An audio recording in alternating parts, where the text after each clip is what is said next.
નમસ્તે વિદ્યાર્થી મિત્રો,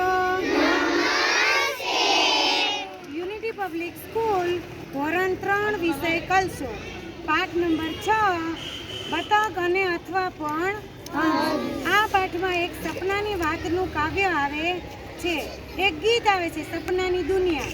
તો એમાં કંઈક અલગ જ પ્રકારનું છે સપનું આપણું. તો એ આપણે હમણાં ચાલો પ્રવૃત્તિ સાથે કરીએ. ચાલો પ્રવૃત્તિ કરીએ.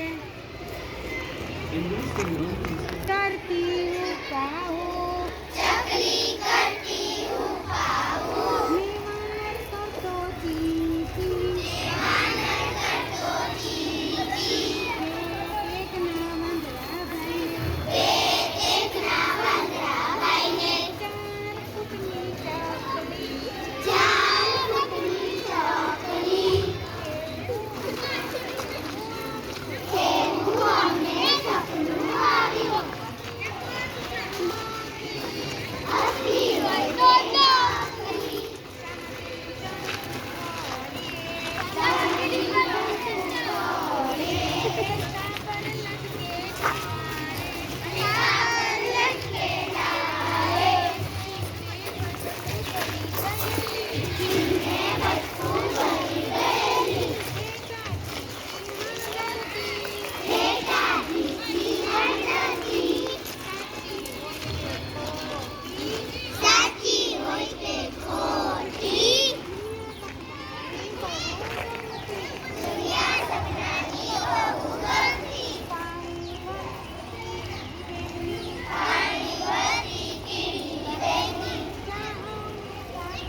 પણ ભાગી